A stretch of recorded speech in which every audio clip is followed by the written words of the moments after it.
이번 성탄절에 선물 많이 받으시기를 주님의 이름으로 축원합니다. 받는데 별 관심이 없으시죠? 그러니까 아멘이 소리가 작죠. 그러면 이제 주기라도 많이 해야죠. 이 금년에는 어느 때보다도 마음과 뜻과 정성을 담아서 성탄 선물을 많이 하시기를 주의 이름으로 축원합니다. 여러분 선물을 해보시기도 하고 받아보시기도 하셨을 텐데 선물하는 사람의 고민이 뭡니까? 선물하는 사람의 고민. 뭘 줘야 좋아할지를 모르겠어요. 그리고 또 고민이 뭐냐면 이게 호주머니 사정도 고민이에요. 너무 작은 걸 사자니 손이 부끄럽고 너무 큰 걸 사자니 형편이 안 되고 그런 고민이 있어요. 그런데 더 큰 고민이 뭐냐면 내가 이 주는 선물을 저 사람이 쓰기나 할까? 내가 준 선물을 안 쓰고 버려버리면 상처가 되잖아요. 나를 버린 것 같잖아요. 그래서 선물을 할 때는 저 사람이 뭐가 필요한가? 그거를 우리가 고민해야 되는 거예요. 그거를. 그래서 내가 선물을 주면 그 사람이 선물을 받고 문제가 해결되는. 그래야 진짜 선물이고 환영받는 선물이고 주는 사람도 행복하고 받는 사람도 행복하고 그러지 않겠습니까? 하나님께서 이 성탄절에 우리에게 아들 예수님을 선물로 주셨습니다. 그래서 예수님을 주실 때 하나님이 고민을 하시는 거예요. 우리 사랑하는 자녀들이 뭐가 필요한가? 뭘 줘야 우리 자녀들의 삶의 문제가 해결이 될까? 그래서 예수님을 우리에게 주시면서 하나님이 큰 소리로 말씀하신 거예요. 너희가 더 이상 어둠에 거하지 않을 것이다. 너희가 어깨에 무겁게 메었던 짐과 어깨에 맞았던 그 채찍을 벗어버리게 될 것이다. 너희가 옛날에 그 고난을 당하고 슬픔을 당했는데 이제는 멸시받고 천대받던 너희가 존귀한 자가 될 것이다. 왜? 내가 선물 줄 거니까. 그 선물이 예수 그리스도란 말이에요. 그래서 오늘 이 말씀을 제가 묵상하면서 하나님의 마음을 제가 이렇게 엿보는 거예요. 하나님 왜 이 선물을 주세요? 우리 형편을 어떻게 하나님은 보시기에 우리 형편에 맞는 이 선물을 주시는 거예요. 제가 그런 질문을 하고 하나님의 말씀을 묵상하고 은혜를 받아서 오늘 여러분하고 함께 나누려고 하는 겁니다. 하나님이 주신 예수님의 선물은 하나님의 선물 예수님은 오늘 6절에 보니까 이렇게 나와 있어요. 이는 한 아기가 우리에게 낳고 한 아들을 우리에게 주신 바 되었는데 그의 어깨에는 정사를 메었고 그 이름은 기묘자라 모사라 전능하신 하나님이라 영존하시는 아버지라 평강의 왕이라 할 것이니라. 장장 하나님의 아들 예수님을 선물로 주면서 이 아들의 이름을 6가지로 말씀하신 거예요. 이 6가지 한 가지 한 가지를 주님이 주실 때마다 너희는 이 선물이 필요해. 우리의 형편을 그렇게 보신 겁니다. 자, 그러면 한 가지씩 보겠어요. 첫째로 예수님은 누구냐면 어깨에 정사를 매신 분이라 그랬습니다. 이 말은 쉬운 말로 하면 예수님은 통치자다 그런 뜻이에요. 성경에 보니까 마태복음 28장 18절에 보라 하늘과 땅의 모든 권세를 내게 주셨느니라. 예수님 말씀이에요. 하늘과 땅의 모든 권세를 가지고 다스리시는 분이 예수님이에요. 누가복음에는 이런 말씀이 있어요. 주 하나님께서 그 조상 다윗의 위를 저에게 주시리니 영원히 야곱의 집에 왕노로 다스릴 것이며 그 나라가 영원하리라.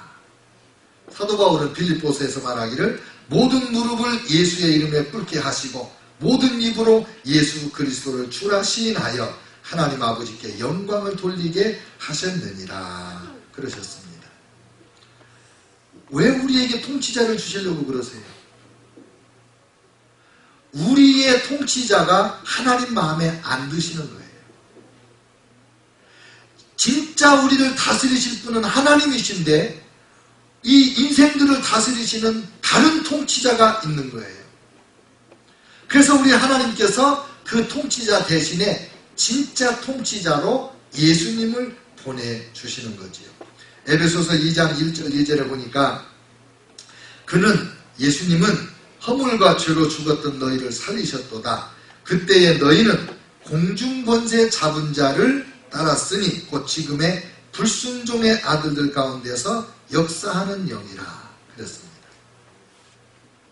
하나님의 지음받은 인생이 하나님의 통치를 받으면서 살아야 되는데, 죄를 지어 하나님께 쫓겨나서 에덴의 동쪽으로 쫓겨나와가지고 하나님 대신 마귀를 섬기고 사는 거예요. 사탄의 통치를 받고 사는 거예요.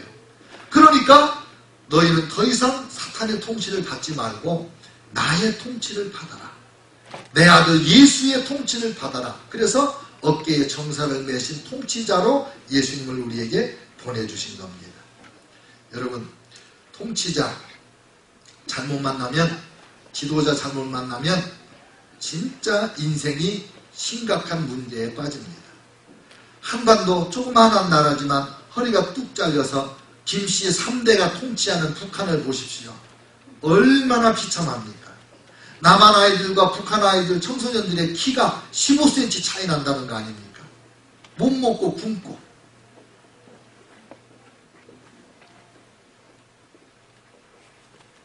사탄의 통치를 받는 동안 인생들은 엄청 비극적인 삶을 살아왔습니다. 그래서 내 아들 예수를 보낸다. 너희를 다스릴 자로 내가 보낸다. 예수 그리스도를 통치자로 모셔라. 그래야 너의 삶이 변화된다. 그래서 예수님을 보내주신 겁니다. 이 예수님이 나의 통치자이십니다. 이렇게 고백하십니까?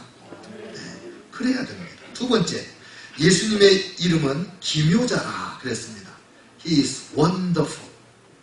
놀라운 자가 그런 뜻입니다.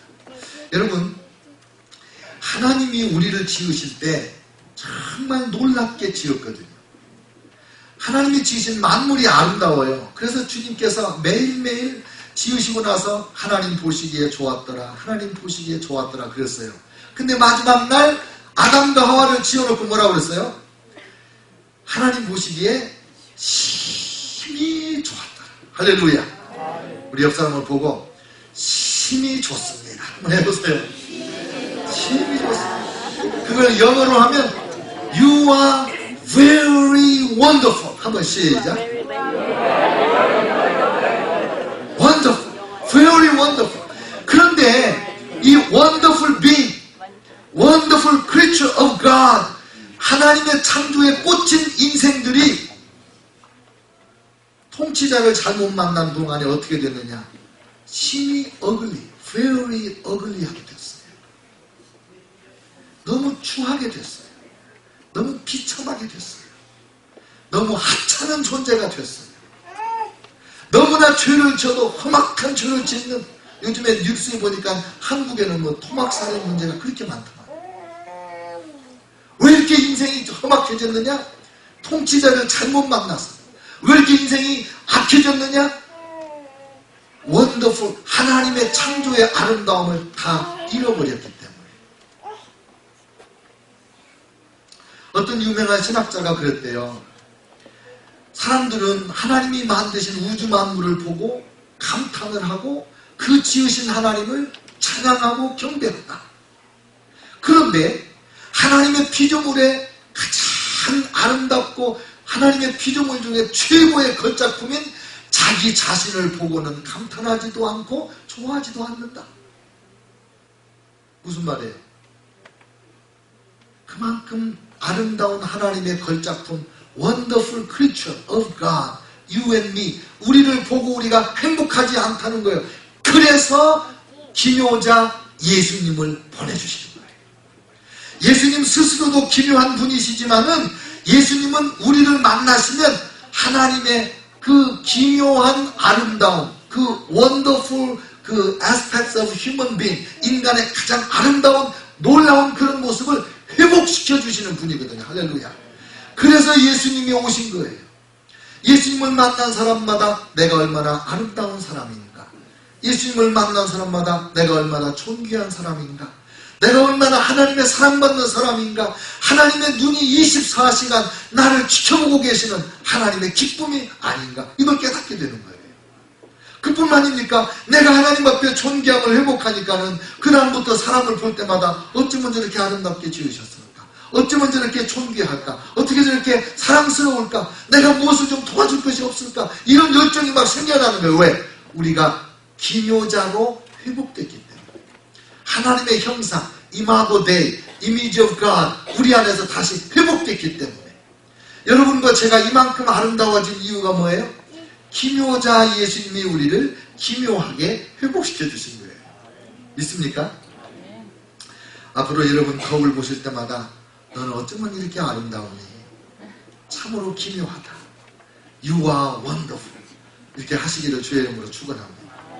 그래야 맞습니다. 왜?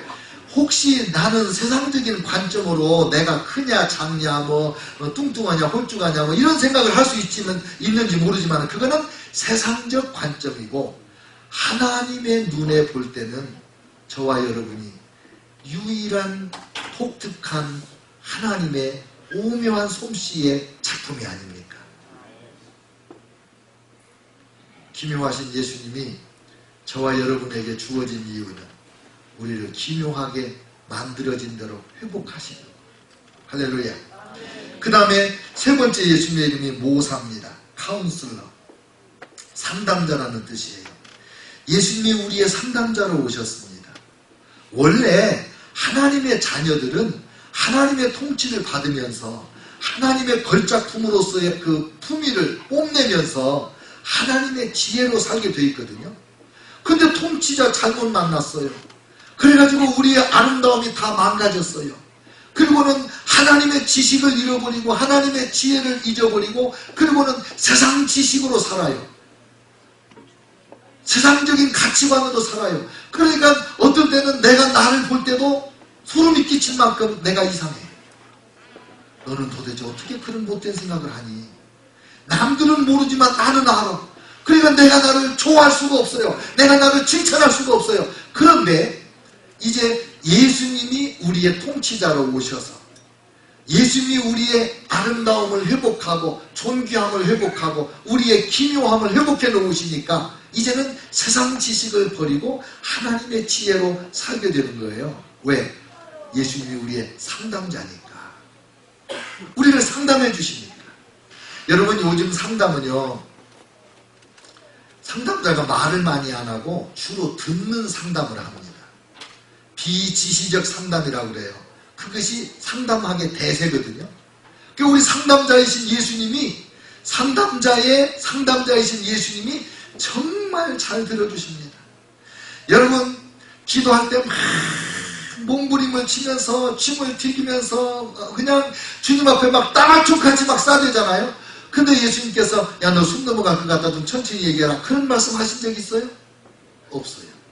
그냥 들어주시고 몇 시간이고 들어주시고 그리고 우리가 하나님의 음성을 듣지 않고 벌떡 일어나도 예수님 아무 소리 안 하시고 기회를 봐서 말씀하시는데 꿈에서 말씀하세요. 우리가 잘 때는 말 안 하니까 그때 말씀해 주시고 그리고 우리가 자연을 보고 감상을 하고 있을 때 그때 하나님이 슬쩍 음성을 들려주세요.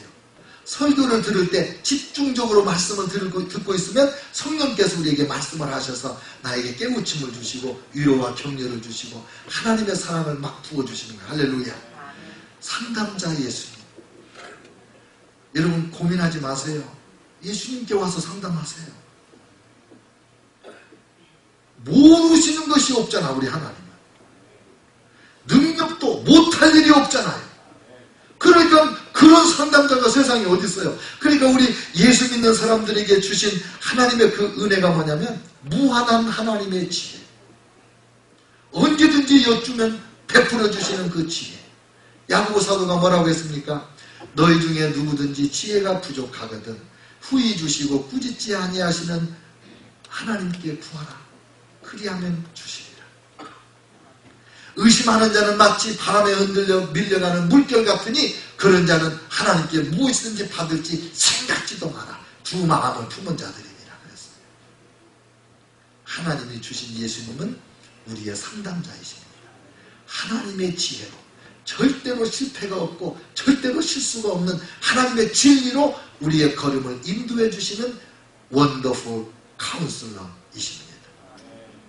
그 다음에 우리 예수님의 이름은 전능하신 하나님이라, Mighty God, 전능하신 하나님이라 그랬습니다. 인간은 원래 하나님의 지음을 받았기 때문에 하나님을 섬기고 살도록 만들어진 거예요. 파스칼이 그랬어요. 사람들의 마음에는 오직 예수 그리스도로, 오직 하나님으로만 채워질 수 있는 공간이 있다 그랬어요. 하나님을 믿지 않으면 이 공간이 채워지지가 않아요. 그래서 인간이 허전하고 너무 외롭고 쓸쓸하고 불안하고, 왜? 이 빈 공간이 안 채워져서 그런 거예요. 그러니까 하나님을 믿는 사람들은, 예수님을 믿는 사람들은 이게 채워졌기 때문에 옆에서 1000사람이 무너지고 옆에서 10,000사람이 쓰러져도 두려워하지 않아요. 그런데 하나님을 모르는 사람들은 이 공허함 때문에 자꾸 여기다가 뭔가를 채우려고 합니다. 그래서 진짜 하나님을 못 만났기 때문에 가짜 하나님을 섬기는 거예요. 그 가짜 하나님 중에 1번이 돈입니다. 사람들은 돈을 너무 좋아하고 돈을 진짜로 의지합니다. 괜히 호주머니에 캐시가 없으면 왠지 좀 내가 이렇게 불안한 것 같은데 호주머니에 100불짜리가 5개나 들어있다. 그러면 어깨가 펴지고 말이지, 누가 뭐 어쩌고 이게 당당해지고 그런 거예요. 우리 느껴보잖아요. 저만 그런가요? 집사님 안 그러세요? 이 돈에 대한 신뢰가 굉장히 큽니다. 그래서 나에게 경제적으로 유익을 주면 천사와 같고, 유치원 때부터 대학 때까지 나하고 동기동창으로 친구였다 하더라도 내 돈 떼먹었다? 그날부터 원수야. 꼴도 보기 싫어. 너무 돈에 시달리는 거예요, 우리가. 현대인은 모두 돈. 누가 그러더라고요. 돈 하다가 돈다고. 그래서 돈을 하나님으로 섬기는 사람들에게 아니다, 예수님이 너의 하나님이다. 전능하신 하나님. 돈이 힘이 많지만 돈 힘보다 비교할 수 없는 힘이 하나님, 우리 예수님에게 있다는 거 아닙니까? 그 다음에 돈 섬기다가, 명예 섬기다가, 지식을 섬기다가, 쾌락을 섬기다가 섹스에 빠지고 오락에 빠지고 도박에 빠지고 그러는 거 아닙니까? 왜 전능하신 하나님을 예수님으로 전능하신 하나님이라고 부르면서 선물로 주셨느냐? 진짜 하나님 섬기라. 나를 본 자는 아버지를 보았거늘. 예수님 그러셨잖아요. 나와 아버지는 하나다. 예수님 그랬죠? 그러니까 우리는 예수님을 섬김으로 하나님을 섬기는 거예요. 그러라고 오신 거예요. 그러라고. 그 다음에 영존하시는 아버지라. 영존하시는 아버지라. Everlasting Father. 모든 사람은 아버지 있어서 태어납니다. 그런데 아버지 없이는 못 사는데 하나님을 잃어버리고 나서 가짜 아버지가 나타났어요. 사탄이 아비 노릇을 합니다. 거짓말쟁이가 아비 노릇을 해요. 폭력적인 사탄이 아비 노릇을 해요. 자식은 아비를 닮죠. 그래서 거짓말을 해. 예수님이 그랬어요. 너희는 너희 아비 사탄을 따라서 거짓말을 한다. 그는 처음부터 거짓말쟁이다. 너희는 너희 아비 사탄을 따라서 살인한다. 그는 처음부터 살인한 자다.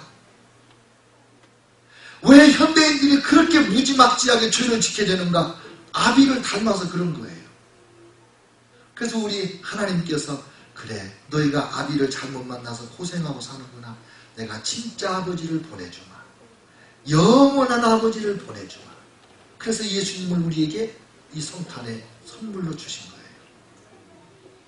예수님을 믿으면 혹시 육신의 아버지가 잘못해서 나에게 상처를 줬더라도 하나님 아버지의 사랑이 육신의 아버지의 허물까지 다 치유하고, 그리고 진짜 하나님 아버지를 알게 되고 이 Everlasting Father를 모신 자답게 어깨 펴고 당당하게, 호주머니에 단돈 1불도 없어도 아무 근심 걱정 없이 당당하게 살아갈 수 있는 것은 영원하신 아버지가 우리의 하나님이시기 때문에 그렇습니다. 공중에 나는 새를 보라. 심지도 않고 거두지도 않고 창고에 모아 들이지도 아니하되 너희 천부께서 하늘 아버지께서 기르시나니 너희는 이것들보다 공중에 나는 새보다 얼마나 더 귀하냐. 여러분, 아무 걱정할 거 없습니다. 내 손에 쥐었다고 내 것이 아닙니다. 하나님 아버지께서 내 것을 다 가지고 계십니다. 여러분, 관리하기 힘든 거 하나님이 관리까지 해주시니 얼마나 좋습니까?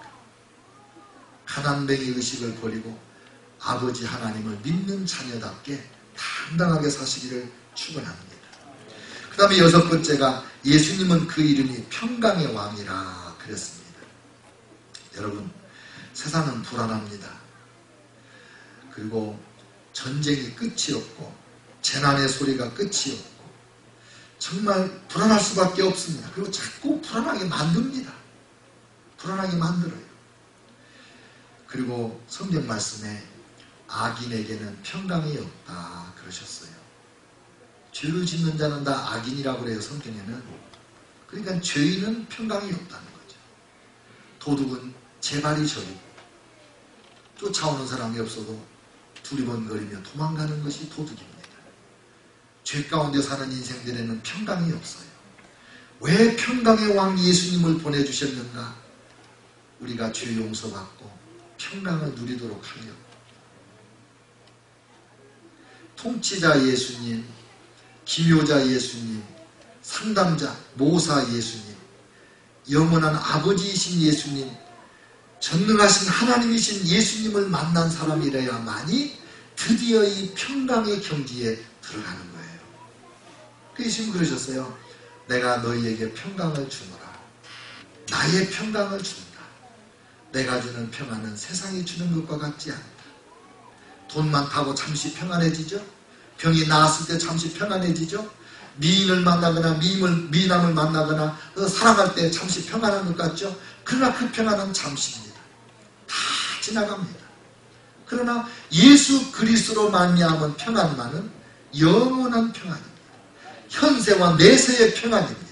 나 혼자도 나하고 평안하고 나하고 너하고도 평안하고 우리끼리도 평안하고 나와 하나님의 평화한데 무엇이 불안하겠습니까? 그래서 예수님이 오신 거예요. 하나님이 예수님을 주실 때 저와 여러분의 모든 문제를 한꺼번에 왕창대 해결하는 종합 선물 세트로 예수 그리스도를 주신 거예요. 할렐루야. 그 제가 이번에 이 말씀을 묵상하면서 깊은 깨달음을 얻었어요. 그게 뭐냐면 아니 세상에 이럴 수가 있어. 그거예요. 지금까지 사탄이 우리의 통치자 노릇을 해왔어요. 사탄이 기묘자 노릇을 했어요. 사탄이 모사 노릇을 했어요. 사탄이 전능하신 하나님인 채 했어요. 사탄이 영존하신 아버지 노릇을 했어요. 사탄이 평강을 준다고 하면서 우리를 오히려 우리의 평강을 그냥 뺏어가고 우리를 불안하게 만들었어요. 예수님을 보내주실 때 성경에 뭐라고 했습니까? 하늘에는 영광이요 땅에는 평화라 그랬어요. 근데 자동적인 평화가 아닙니다. 하늘에 하나님의 영광이 이루어지고 이 땅에 저와 여러분이 평안을 누리기 위해서는 일대격전 전쟁을 치러야만 되는 거예요. 왜? 사탄이 통치자 노릇했는데 그럼 끌어내리고 예수님이 등극해야 되잖아. 사탄이 하나님 노릇했는데 가짜 하나님 끄집어내리고 그 자리에 진짜 하나님 예수님을 모셔야 되잖아요. 이게 저절로 됩니까? 이게 전쟁입니다. 이 영적 전쟁을 통해서 예수님께서 저와 여러분의 왕으로 등극하시는 거예요. 그러니까 예수 믿는 건 제가 혁명이라고 그랬잖아요. 정권을 바꾸는 거예요. 통치자가 바뀌는 거예요. 그래서 요한일서 3장 8절에 사도 요한이 이렇게 말합니다. 죄를 짓는 자는 마귀에게 속하나니 마귀는 처음부터 범죄함이니라. 하나님의 아들이 나타나신 바 된 것은 마귀의 일을 멸하려 하십니다. 하나님의 아들 예수님이 오신 이유는 마귀의 일을 멸하는 거예요. 가짜 통치자의 일을 멸하고 가짜 기묘자, 가짜 상담자, 가짜 평강의 왕, 가짜 하나님 다 멸해버리고 진짜 하나님 예수 그리스도를 우리가 모시도록 하려고 이 성탄에 예수님이 오신 거예요. 사랑하는 성도 여러분, 이 예수님이면 만족합니다. 이 예수님이면 모든 것이 해결됩니다. 그래서 그런 노래 있잖아요. 주님 한 분만으로 만족하옵니다. 할렐루야. 이 노래가 저와 여러분 노래가 되시기를 주의 이름으로 축원합니다.